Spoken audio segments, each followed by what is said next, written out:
Welcome to the Deep Dive. We are your guides, taking your stack of sources and boiling them down into focused, memorable knowledge. That's the plan. Today, we are undertaking a journey to a system few really contemplate, the most distant giant planet in our neighborhood, Uranus. It truly is the cold case file of the solar system, isn't it? The data we have is incredibly limited.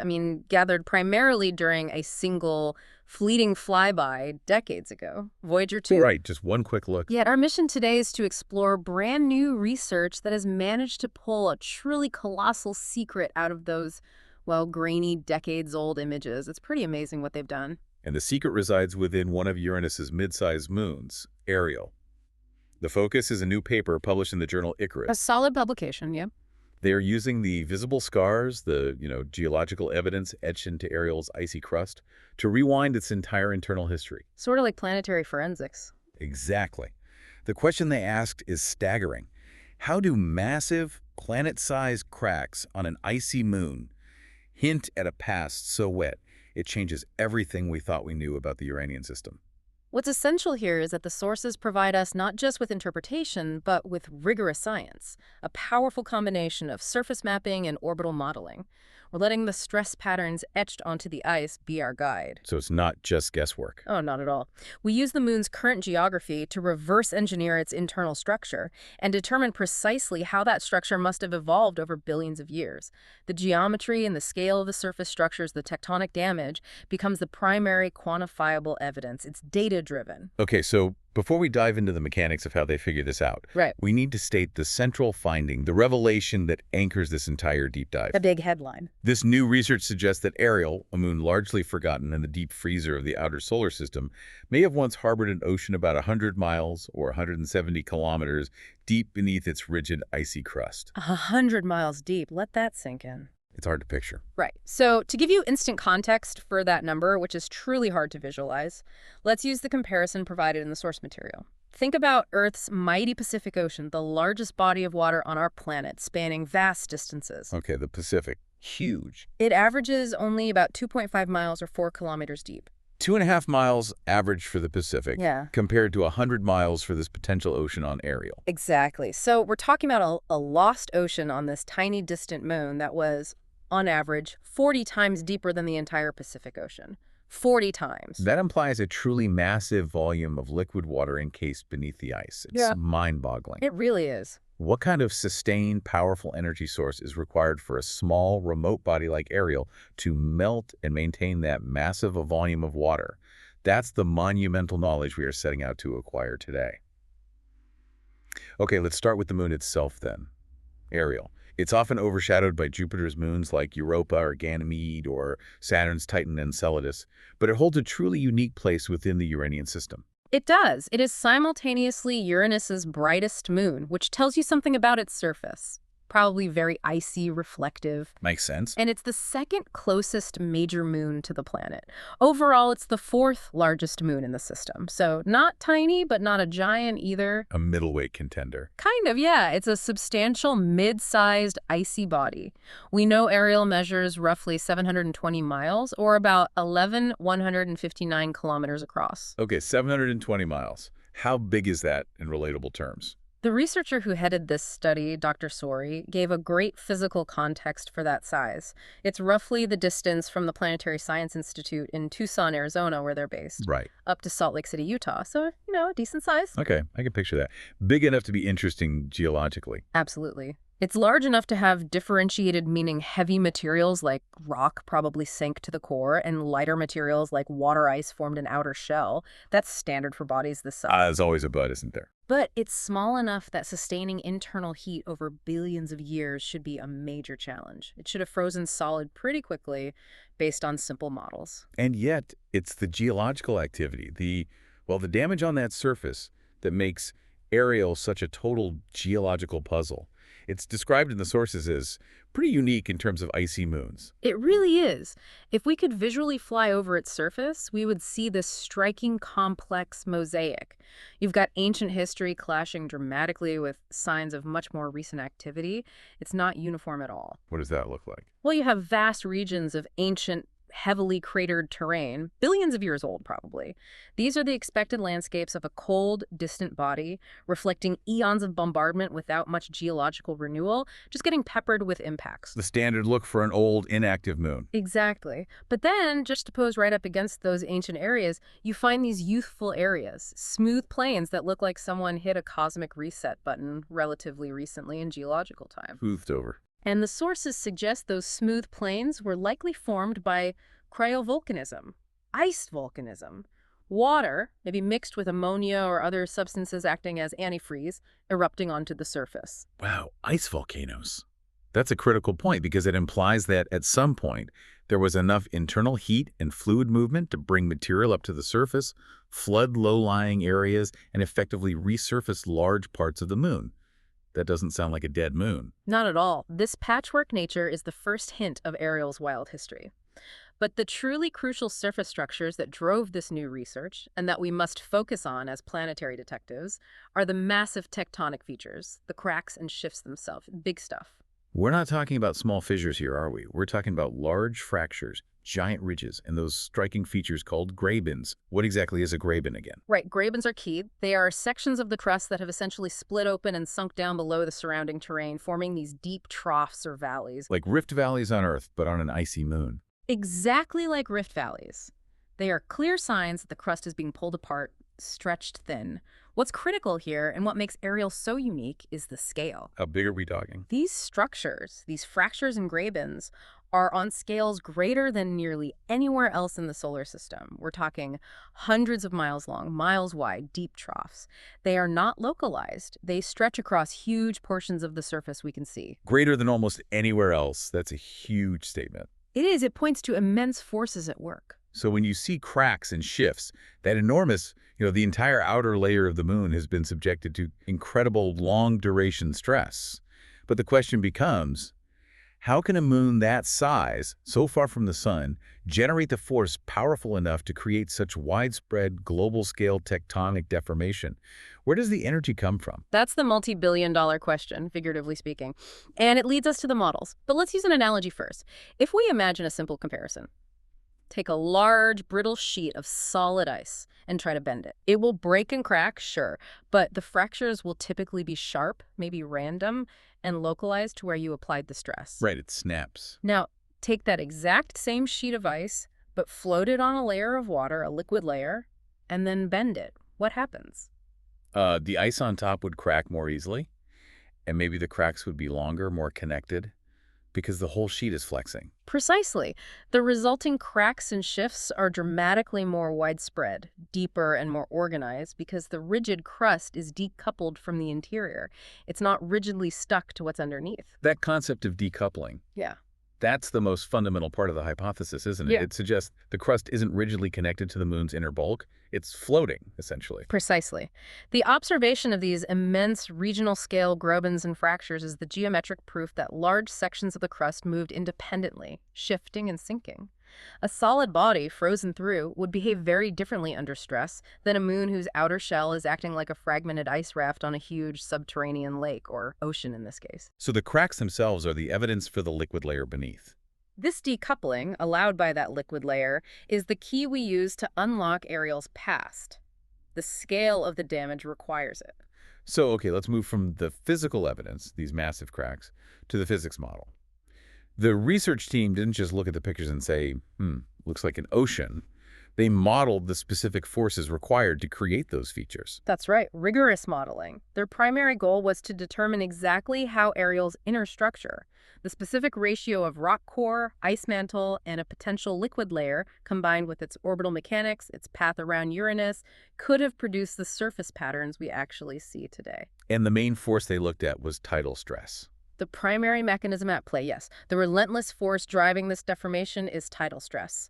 Ariel is locked in a relatively close orbit around the giant planet Uranus, and Uranus's gravity is powerful. So the planet is constantly pulling on the moon. Pulling and stretching it. But it's not a consistent pull, though, right?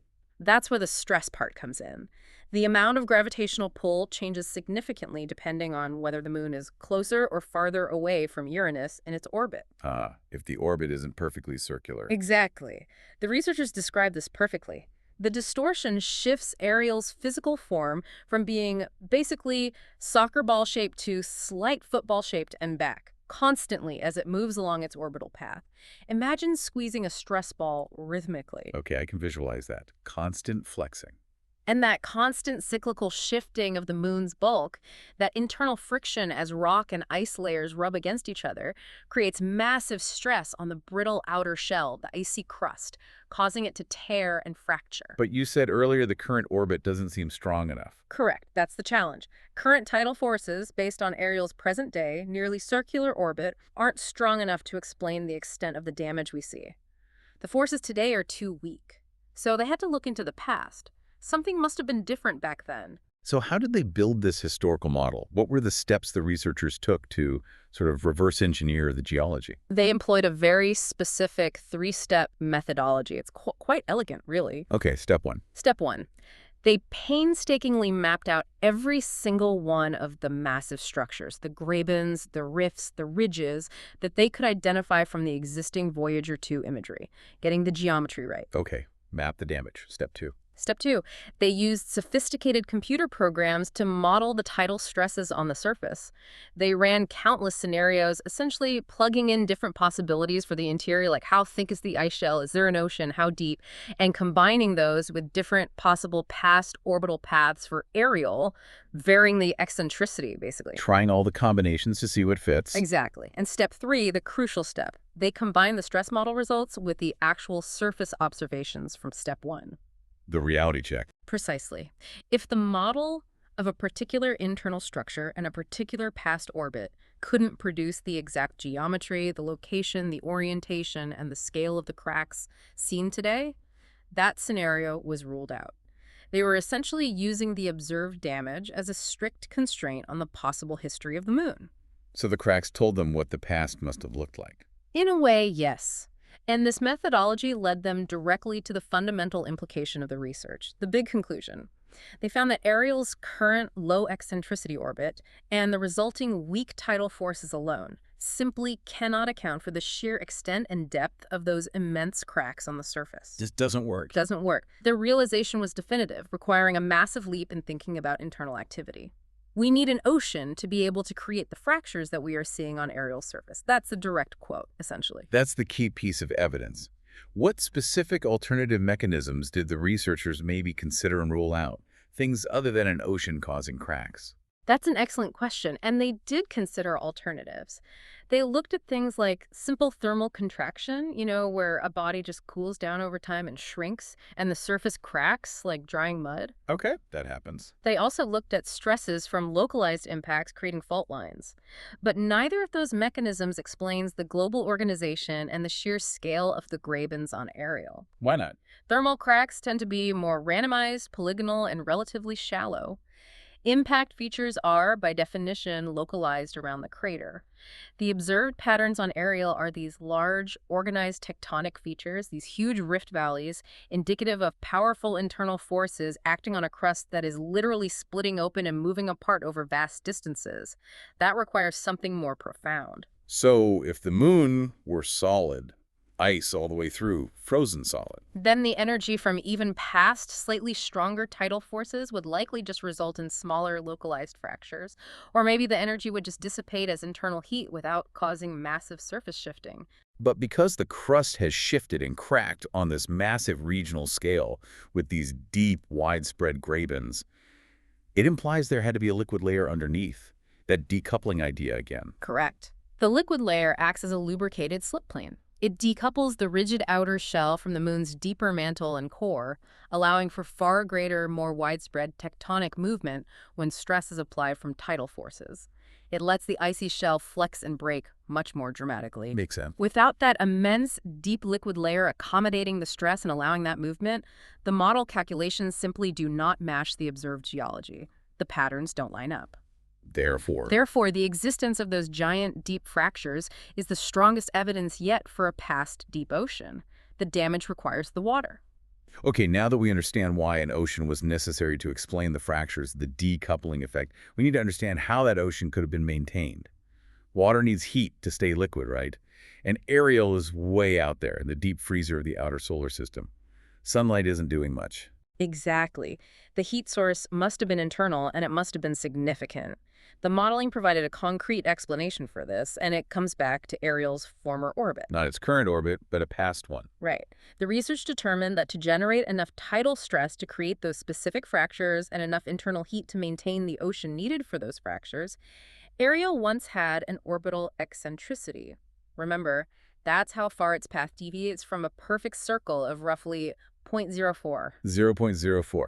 Okay, that number itself doesn't immediately sound dramatic, 0.04. It doesn't, does it? It looks small, maybe even trivial, but it's the history behind it, the comparison to its current state, that matters immensely. And the sources tell us this past eccentricity of 0.04 is about 40 times greater than Ariel's current, nearly circular eccentricity. Mm. Let's linger on that for a moment. 40 times greater deviation from a circle. That is a fundamental, monumental difference in the amount of gravitational energy being pumped into the moon's interior through tides.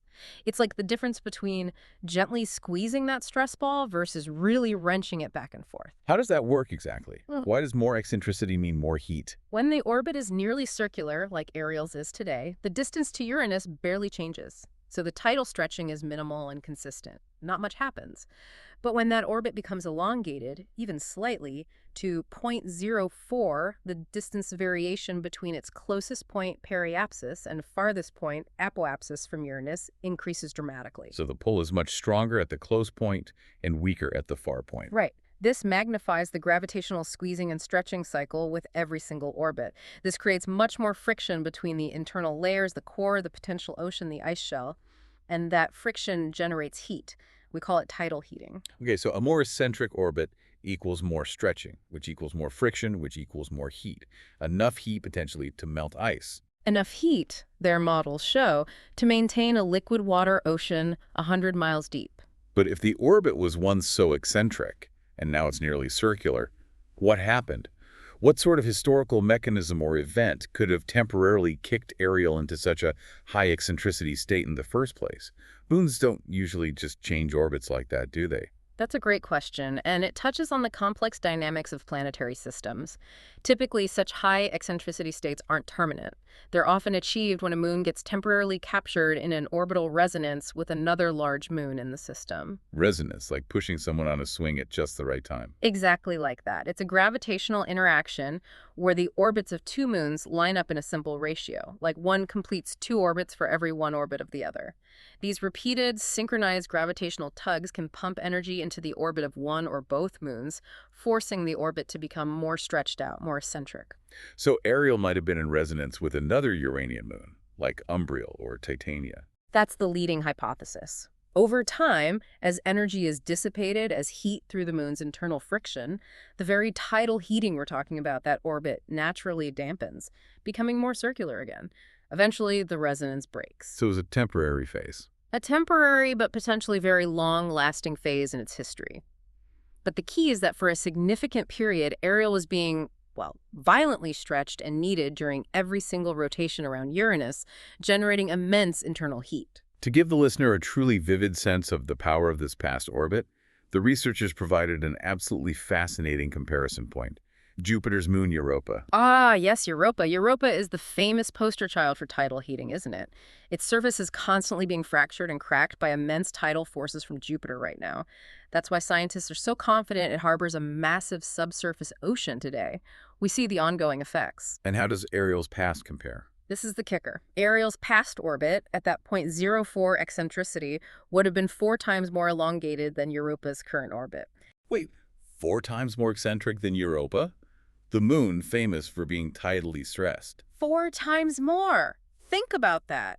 We are talking about a distant moon of Uranus that, for a time, was subjected to tidal forces even more intense than those currently ripping apart Europa's surface. Okay, that explains where the heat came from. That comparison really drives it home. It wasn't just a little extra heat, it was potentially Europa levels of heating, or even more for a while. Exactly. It was generating enough internal frictional energy to melt a layer of ice potentially 100 miles thick and sustain that colossal ocean. Yet, despite that immense historical tidal stress, the researchers highlighted a crucial nuance, something counterintuitive. Yes, they pointed out that even at zero point zero 0.04 eccentricity, Ariel's path around Uranus would still have looked nearly circular to the naked eye if you were somehow standing on Uranus and watching it. Really, even 4 times Europa's eccentricity. Yep.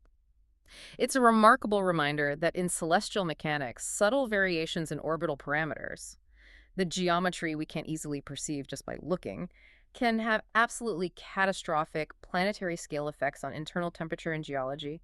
A tiny wobble can melt an ocean. Wow, okay.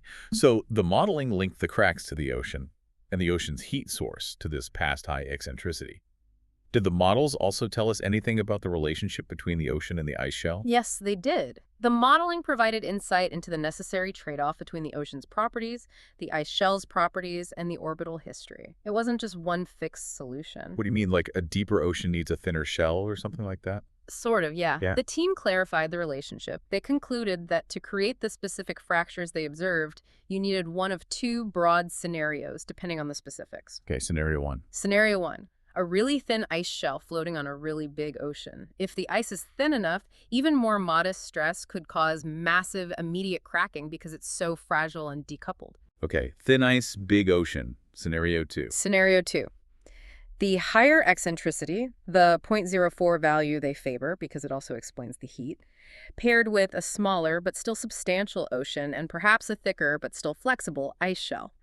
The intense stress from the high eccentricity does the heavy lifting in cracking the shell. And which scenario do they lean towards? Well, since their research overwhelmingly supports the necessity of that high past eccentricity, the zero point zero 0.04, to drive the heating in the first place, the evidence points towards that second scenario being more likely, or at least the high eccentricity being a required ingredient. But in either case, the stress needs to be accommodated by the presence of a subsurface liquid layer to match the observed fractures. So the historical tidal forces, the massive past eccentricity, the geological structures we see today, they all align perfectly to demand that deep ocean layer in Ariel's past. It's a beautiful piece of reverse engineering, as you said. They saw the damage, calculated the forces required to cause that specific damage, and those forces pointed directly to an ancient, massive ocean powered by a wild orbital past. Now, this is fascinating for Ariel, but you mentioned this wasn't the only moon they looked at. That's right. The significance of this discovery extends far beyond Ariel alone. This deep dive we're discussing, the Icarus paper on Ariel, is actually the second in a series of papers from this same research group investigating the past subsurface conditions of Uranus's major moons. Okay, so they used the same method elsewhere. Exactly.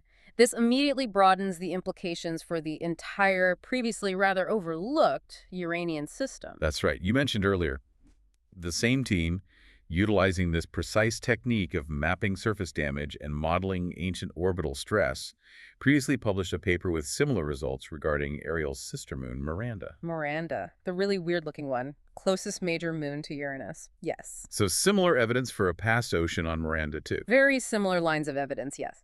Pointing to past high eccentricity, significant tidal heating, and the likely presence of a subsurface ocean to explain its bizarre, jumbled surface features like those massive canyons and ridges. Wow. Okay, this is where the paradigm shift occurs then. If we connect the new findings on Ariel to the prior findings on Miranda. We are faced with the emerging twin ocean worlds hypothesis as the researchers are starting to frame it. The Uranus system may have harbored not just one, but potentially two geologically active ocean-bearing moons in its distant past. Twin ocean worlds around Uranus. That fundamentally changes how we view the entire system, doesn't it? Completely. Uranus's moons have long been viewed, by default almost, as relatively cold, quiet, geologically dead bodies. I mean, they're just so far from the sun, it seemed unlikely they'd have enough energy for activity. Just icy rocks, basically. Pretty much. But these findings suggest that internal tidal heating, driven by temporary but potentially immense past orbital dynamics, these resonances could have provided the necessary energy to support liquid water environments deep inside. Transforming them, at least for a time, from static icy spheres into dynamic, churning, potentially active environments. It really speaks to the potential ubiquity of energy sources in the solar system, beyond just sunlight.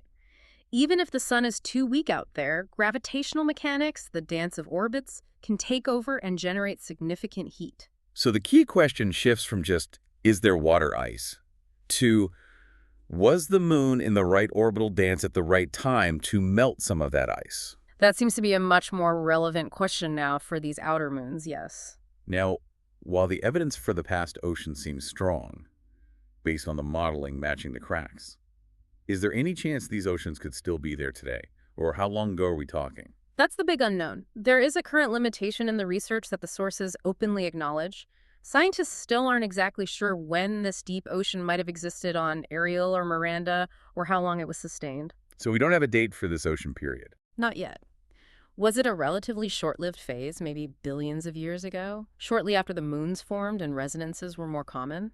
Or was it sustained for hundreds of millions, maybe even a billion years, before the orbits gradually dampened to their current near-circular states? We don't know the duration or the exact timing. That timeline remains a crucial mystery then.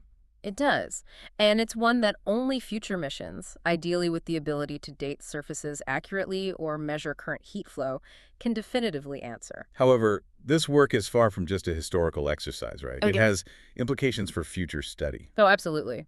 The current research provides an absolutely vital input for future models that investigate the behavior, evolution, and eventual freezing of outer solar system oceans over cosmological timescales. It gives us a real-world data point, a template for how intense temporary tidal energy can dictate the longevity and depth of these hidden water reservoirs. It helps us understand the life cycle of an ocean world. In a sense, yes. How they form, how long they last, how they freeze. And crucially, these results offer concrete, practical predictions for future mission planning.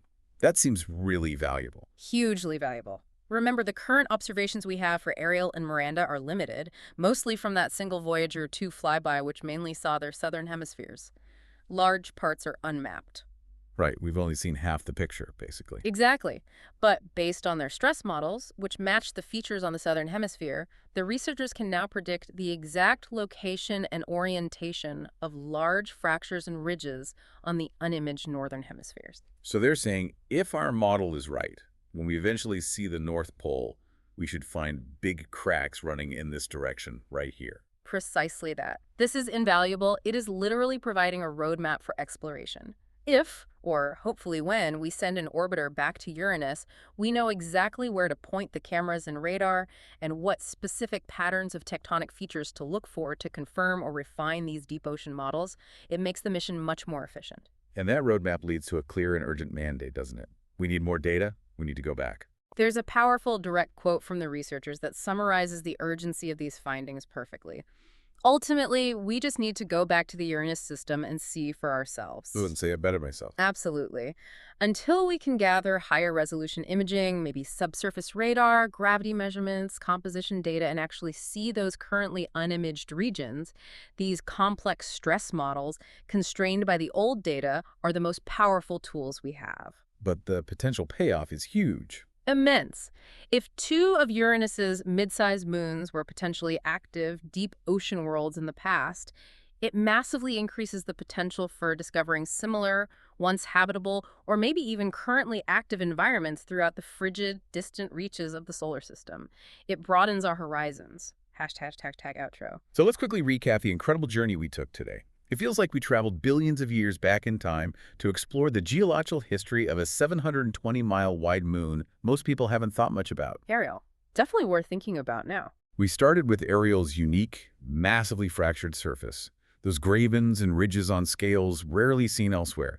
That was the primary clue, the mystery to be solved. Then we dove into the physics, revealing how that meticulous tidal stress modeling proved that those specific cracks could only be explained if the rigid, icy crust was decoupled, essentially floating on a liquid ocean layer below. An ocean that the research suggests could have been an astonishing 100 miles deep, 40 times deeper, on average, than Earth's Pacific Ocean. Just incredible volume. And this massive body of water wasn't just there, it was likely maintained by intense internal heating caused by a dramatic period in Ariel's past, an ancient, highly elongated orbit. An eccentricity of 0.04, which sounds small but was a staggering 40 times greater than Ariel's current, almost perfectly circular orbit. An orbit that, for a time, was 4 times more elongated than that of Jupiter's famously active moon, Europa. That's where the energy came from. The so what here feels monumental for planetary science, doesn't it? We're identifying not just one, but potentially two past ocean worlds, Ariel and Miranda, in the cold, distant Uranian system. It fundamentally shifts how we view the potential for geological activity and, crucially, liquid water far, far from the sun's warmth. Tidal heating driven by orbital dynamics is a powerful engine. And these models aren't just academic theories floating in space. They provide a vital, testable roadmap for upcoming planetary science missions. Yeah. They tell us where to look. Exactly. And that leads us to the final provocative thought for you, our listeners, to mull over. It builds directly on this discovery of potential twin ocean worlds at Uranus and the crucial role of past orbital eccentricity. Okay, what should we be thinking about? If Ariel and Miranda, two mid-sized moons around Uranus, both likely had enough internal water melted and sustained by periods of high eccentricity in the past, periods forced upon them by orbital resonances generating intense tidal heaving, then consider the broader implications. How many other moons out there in the distant solar system, moons currently classified as dormant or uninteresting perhaps, simply because their orbits appear cold and circular today, might have also undergone similar temporary periods of high orbital eccentricity billions of years ago? So just because a moon looks quiet now doesn't mean it always was. Precisely. Could there be other hidden ocean pairs awaiting discovery in the Saturnian or Neptunian systems? Moons like Dione or Rhea at Saturn, or Triton's siblings at Neptune?